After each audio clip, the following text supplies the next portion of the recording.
terceiro ano. Me perdoem a demora para poder apresentar aqui a semana 4, mas eu prometo, juro que prometo, que o PET 2 eu não vou atrasar nenhuma semana, tá? Foi muito corrido esses dias, muita correria, avaliação, atividade complementar para ser formulada, avaliação diagnóstica, tudo uma coisa em cima da outra assim, aí fica muito complicado e eu me embolei nas minhas coisas, e por isso que eu atrasei tudo esses dias.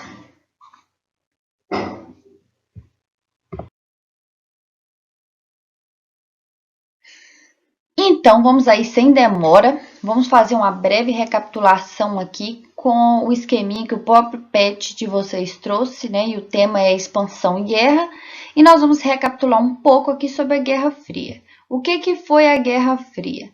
Um conflito ideológico, político, econômico e cultural entre os Estados Unidos e a União das Repúblicas Socialistas Soviéticas. De um lado, nós temos então aqui os Estados Unidos apregoando o capitalismo, com o Plano Marshall, a OTAN e a CIA. E do outro lado, nós temos aqui a União das Repúblicas Socialistas Soviéticas, com o socialismo, o Pacto de Varsóvia, o Comecon e a KGB. Então, nós vamos lá. Com essa Guerra Fria, nós tivemos aí eventos super importantes que estão descritos aqui, ó, neste trecho todinho. Vou tentar circular ele aqui, mas essa canetinha, gente, eu sou um desastre com essa canetinha. Aqui. Nós tivemos a divisão da Alemanha com o Muro de Berlim, tá? Após a Segunda Guerra Mundial, quando eles se encontraram lá na Alemanha, eles dividiram a Alemanha. Eles dividiram tanto o país todinho, entre um lado socialista e outro lado capitalista, quanto a cidade de Berlim, que também ficou dividida entre socialismo e capitalismo. Então, eles fizeram um muro ali no meio para poder separar as Alemanhas. Nós tivemos conflitos indiretos. O que é conflito indireto? Quando falamos em Guerra Fria, o conflito indireto quer dizer que nem os Estados Unidos, nem a União das Repúblicas Socialistas Soviéticas foram ali enfrentar um ao outro frente a frente. Eles se enfrentavam dentro dos outros países. Então, nós tivemos aí a Guerra do Vietnã, a Guerra da Coreia, a crise dos mísseis que aconteceu ali em Cuba e a guerra no Afeganistão. Ambas as guerras, todas elas, tinham em comum que os soldados que lutavam dentro do próprio país, né, que eram pessoas que moravam ali, tipo, exemplo, Coreia, os próprios habitantes da Coreia lutaram entre si. Os que defendiam o capitalismo recebiam apoio militar, de dinheiro e tudo dos Estados Unidos. E os que eram a favor do socialismo recebiam apoio militar e tudo mais aí da União das Repúblicas Socialistas Soviéticas. Estão entendendo? E nós temos aqui o fim da Guerra Fria, que foi marcado justamente pelo quê? Pela queda do Muro de Berlim, pela reunificação da Alemanha, que voltou a ser um país só, e pela desintegração da União das Repúblicas Socialistas Soviéticas. Muitos dos países que faziam parte da União das Repúblicas Socialistas Soviéticas saíram, né, se desintegraram, saiu ali dessa união e passaram aí a fazer os seus governos de acordo com o que eles achassem melhor para o seu país. Então, enfim, isso é só um resumão aí para poder a gente não ficar perdido. E nós temos aqui, então, o Para Saber Mais que o PET trouxe, a queda do Muro de Berlim faz 30 anos, que você pode estar digitando lá no Google, né? Ou então clicando em cima aí desse link que o próprio PET traz para você estar acessando o documento, ok? Então, vamos lá. Atividades. Número 1. Sobre a importância e o significado político da queda do Muro de Berlim, que foi em novembro de 1989, assinale a alternativa correta. E a resposta é a letra D. A queda do muro deu início ao processo de reunificação da Alemanha. Vamos para o próximo.